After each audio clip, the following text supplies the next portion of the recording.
सुनो, मुझे तुम्हारी मदद की ज़रूरत है। कैसी मदद?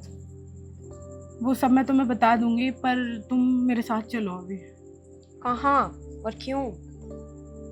इस काम के लिए ना तुम जितने पैसे बोलोगी मैं उतने पैसे दूंगी तुम्हें, पर प्लीज़ मेरी मदद कर दो। ऐसा कौन सा काम है जिसके लिए तुम मुझे मुंह मांगे पैसे देने को तैयार हो? मैं सब बताऊंगी, पर अभी बस तुम मेरे साथ चलो। ठीक है, चलो। वैसे घर तो काफी अच्छा है तुम्हारा। देखो, घर वगैरह छोड़ो, तुम मेरी बात सुनो। तुम्हें मैंने यहाँ पर इसलिए बुलाया है क्योंकि मैं ना अपने हस्बैंड का लॉयल्टी टेस्ट लेना चाहती हूँ। Loyalty test? मुझे बिल्कुल समझ नहीं आ रहा तुम कहना क्या चाह रही हो। देखो, प्रॉब्लम ये है कि कुछ टाइम से ना मैं नोटिस कर रही हूँ, और मुझे ऐसा लग रहा है कि मैं जब घर पे नहीं होती हूँ ना, तो पीछे से शायद मेरे हस्बैंड यहाँ पर लड़की लेकर आते हैं, या फिर कुछ ऐसा, मतलब चीज़ें मैं नोटिस कर रही हूँ या मुझे लग रहा है।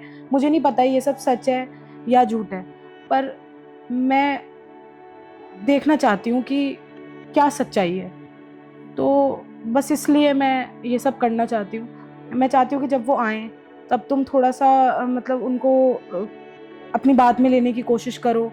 तो वो क्या रिएक्शन देते हैं, वो आगे से क्या कहते हैं, वो तुम्हारी बातों में आ जाते हैं या वो तुम्हें मना करते हैं। बस मैं ये देखना चाहती हूँ कि वो मुझसे प्यार करते हैं या नहीं, और मेरे साथ लॉयल है या नहीं। ओह, तो तुम्हें लगता है तुम्हारा पति तुम्हें धोखा दे रहा है?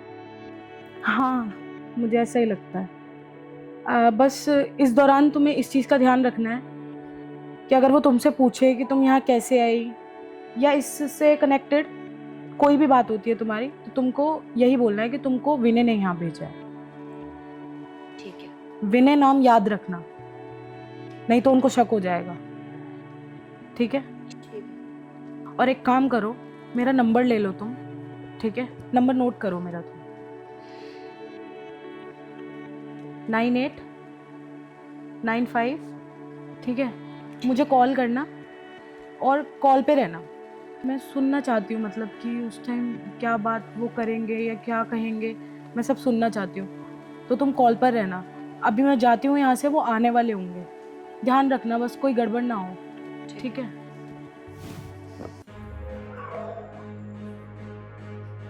ओए, तुम कौन हो और मेरे कमरे में क्या कर रही हो? इतना गुस्सा क्यों कर रहे हो? यहाँ आके बैठो। इतना शर्मा क्यों रहे हो? तुम्हें पता है मुझे किसने भेजा है? किस? मुझे विनय ने भेजा है, ताकि मैं तुम्हारा अकेलापन दूर कर सकूं। अच्छा, विनय ने भेजा है तुम्हें? कितना सोचता है ना विनय मेरे बारे में। तो चले। आ, अब क्या सोच रही हो? चलो। आओ फिर। क्या हुआ? घबरा क्यों रही हो?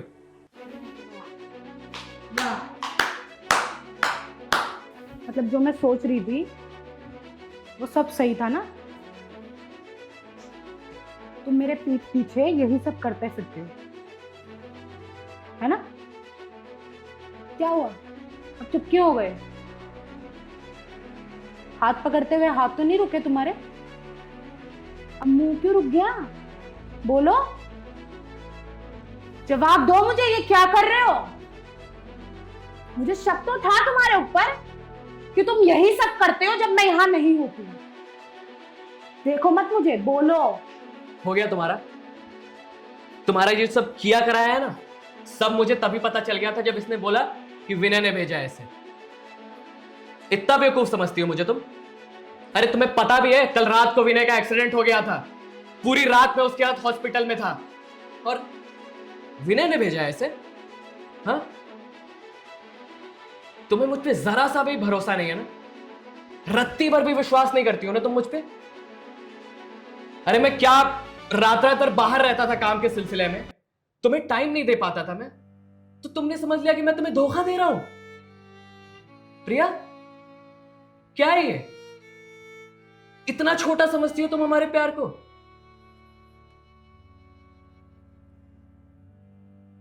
क्या चलते रहता है तुम्हारे दिमाग में?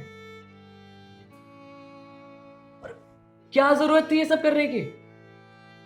मुझसे गलती हो गई, मुझे माफ़ कर दो। मुझे ऐसा नहीं करना चाहिए था। देखो अक्षय, सॉरी, मुझसे गलती हो गई। मुझे तुम पर इस तरह शक नहीं करना चाहिए था और ये सब नहीं करना चाहिए था बिल्कुल भी। पर मैं क्या करती? रात रात भर तुम घर नहीं आते थे और मुझे बिल्कुल भी टाइम नहीं देते थे, मेरे साथ बैठते नहीं थे, मुझसे एक बार भी बात नहीं करते थे पूरे दिन में। मैं तुम्हें कॉल्स करती थी, तुम कॉल्स पिक नहीं करते थे। तो मेरे दिमाग में ये सब चीज़ें घूमने लग गई और मैं बहुत टाइम से ये सब सोच रही हूँ। नहीं प्रिया, गलती सिर्फ तुम्हारी नहीं है, मेरी भी गलती है। मुझे समझना चाहिए था कि तुम्हें मेरी जरूरत है और मैं काम के सिलसिले में इतना व्यस्त हो गया कि मैंने तुम्हारा ख्याल भी नहीं कर पाया। हो सके तो मुझे माफ कर देना और अब से मैं सिर्फ तुम्हें ही समय दूंगा। काम एक तरफ और तुम एक तरफ, मैं दोनों को कभी बीच में नहीं आने दूंगा। हाँ? और प्रिया, ये सब कभी मत करना। देखो वैसे तो ये आप दोनों का पर्सनल मैटर है, बस मैं इतना ही बोलूँगी कि प्यार और लॉयल्टी इतनी आसानी से नहीं मिलती और आप दोनों को वो मिली है। विश्वास ही प्यार की नींव होती है, तो प्लीज़ इसे खोना मत।